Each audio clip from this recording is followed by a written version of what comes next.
আমাদের এখন new generation যারা বড় হচ্ছে, এই যে অনেক অল্প বয়সী তরুণরা আছে, এদিকে অনেক অল্প বয়সী তরুণ আছে, ওখানে মাঝখানে অনেক অল্প বয়সী ছেলেরা আছে। তাদের পুরো দাওয়াতি কাজটা কিসের উপর ভিত্তি করে চলছে? বিভিন্ন শায়েখের বক্তব্য শোনার উপর ভিত্তি করে।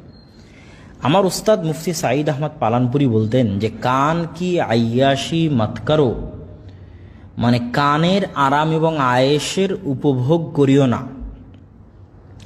আজকের যুগে মানুষ কানের আরামায়েশ এবং ভিডিওর আরামায়েশ বেশি উপভোগ করতে চায়।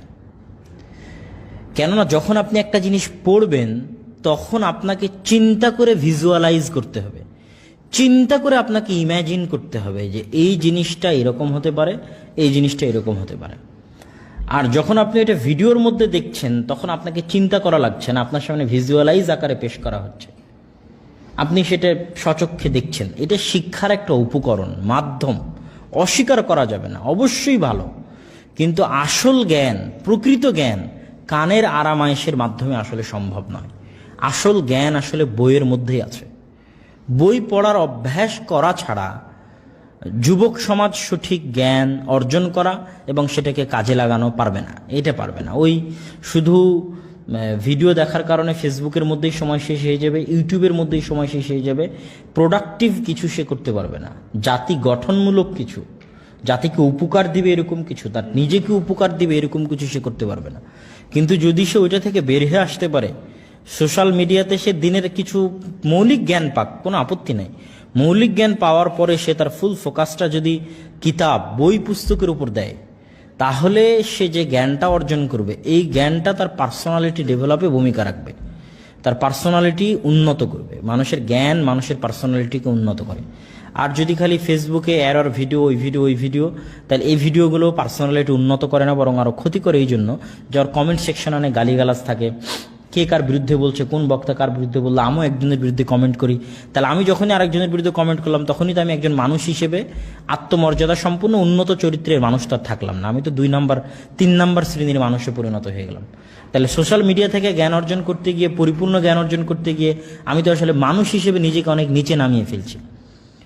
গালাগালির মধ্যে গিয়ে, মারামারির মধ্যে গিয়ে, পক্ষ বিপক্ষের পক্ষে গিয়ে, সেই জায়গায় যদি আমি রিয়াল নলেজটা অর্জন করতে চাই বই থেকে, ইকরা বিসমি রাব্বিকাল্লাযী খালাক, এক ইকরা, আরেকবার হচ্ছে ইকরা রাব্বুকাল আকরাম, পড়ো। এই দিনটা হচ্ছে পড়ার উপর। সুতরাং আমার আজকের বক্তব্যের শেষ অনুরোধ সেটা হচ্ছে প্রচুর পরিমাণে পড়তে হবে, পড়ার অভ্যাস তৈরি করতে হবে। আজকের যুবক সমাজের সবচেয়ে বড় সমস্যা হচ্ছে শুধু দাওয়াতি ক্ষেত্রে নয়, তাদের পার্সোনাল লাইফেও পড়ার অভ্যাস নাই, পড়ার অভ্যাস শেষ হয়ে গেছে। যারাও আগে একটু পড়তো তারাও এই ফেসবুক, টুইটার, ইউটিউব আসার কারণে তাদেরও পড়ার অভ্যাসটা কমে গেছে, মাত্রা, লেভেলটা কমে গেছে। এই জন্য পড়ার অভ্যাস তৈরি করা এই যুগের সবচেয়ে বড় চ্যালেঞ্জ। এর একটা সহজ উপায় কি? 5 জন 10 জন মিলে মসজিদে হোক, কোনো দাওয়া সেন্টারে হোক, কোনো এক জায়গায় হোক, নির্ধারিত একটা বই, মুযাকারা, গ্রুপ স্টাডি, আরবিতে বলে মুযাকারা, কওমি মাদ্রাসাগুলোতে বলে তাকরার। আগের যুগের মুহাদ্দিসরা যখনই তাদের জ্ঞান তারা শানিত করতেন মুযাকারার মাধ্যমে। মুহাদ্দিসগণ বলতেন যে মুযাকারাতুল ইলমি হায়াতুহু। আহমদ বিন হাম্বল, ইয়াহইয়া বিন মাইন, ইয়াহইয়া বিন সাঈদ আল কাত্তান, 3 জন একসাথে বসেছে, তার কাছে যা হাদিস আছে সে শোনাচ্ছে, ও দেখছে যে হ্যাঁ ঠিক আছে ঠিক আছে ঠিক আছে ঠিক আছে, এটা আমার মনে আছে, ঠিক আছে। তখন ও বললো আচ্ছা তুমি তো এতগুলো শোনালা, এইগুলো তুমি শোনাওনি, আমি শোনাচ্ছি। তখন সে যেগুলো শোনায়নি সে যেগুলো শোনালো, তখন হ্যাঁ হ্যাঁ এটা আমি জানি, এটা আমি জানি, ঠিক আছে ঠিক আছে, সমস্যা হলে আবার সংশোধন করে নিচ্ছে। এই যে গ্রুপ স্টাডি, এটা হচ্ছে ইলমের জীবন। অনেক সময় পার্সোনাল লাইফে স্টাডি করে সামনে আগানো যায় না, কিন্তু 5 জন 10 জন মিলে যদি আমরা ঠিক করি যে আজকে সবাই 5 পৃষ্ঠা পড়ে আসবো, তারপরে এখানে আমরা একটা পর্যালোচনা করব, তাহলে কিন্তু এটা আমাদের ধীরে ধীরে ধীরে ধীরে আমাদের জ্ঞানটা ডেভেলপ করবে। এবং সব বই হতে হবে সালাফে সালেহিনের। আমার লেখা বই পড়ার দরকার নেই। আমার লেখা বই হচ্ছে প্রাথমিক জ্ঞান অর্জনের জন্য কেউ চাইলে পড়তে পারে, কিন্তু আসল লেখা পড়তে হবে সালাফে সালেহিনের, আগের যুগে যারা চলে গেছেন তাদের জ্ঞান আমাদের চাইতে বেশি। হ্যাঁ, তাদের জ্ঞান অনেক সময় সাজানো গুছানো থাকে না, সেই সাজানো গুছানো এই যুগের মানুষরা করে দিচ্ছে। অনেক সময় আমরা লেখালেখির মাধ্যমে হয়তো 10টা তথ্য এক জায়গায় সাজিয়ে গুছিয়ে দিচ্ছি, তো এইরকম হয়তো আপনি সাজানো গোছানো সব জায়গায় নাও পেতে পারেন। তো এই জন্য প্রাথমিক নলেজের জন্য এই যুগের বই পুস্তক রাখা যাবে, কিন্তু আসল সত্যিকার জ্ঞান অর্জনের জন্য সালাফে সালেহিনের বই অবশ্যই পড়তে হবে।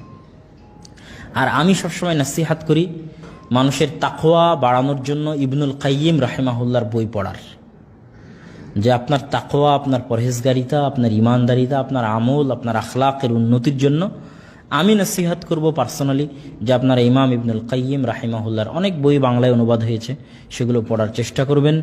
এই বলে আজকের সংক্ষিপ্ত হালাকা এখানেই শেষ করছি। এরপরে আপনাদের আমি মৌখিক প্রশ্ন নিব 5টা থেকে 10টা ইনশাআল্লাহ। ওয়া আখিরু দাওয়ানা আনিল হামদুলিল্লাহি রাব্বিল আলামিন। আসসালামু আলাইকুম ওয়া রাহমাতুল্লাহি ওয়া বারাকাতুহু।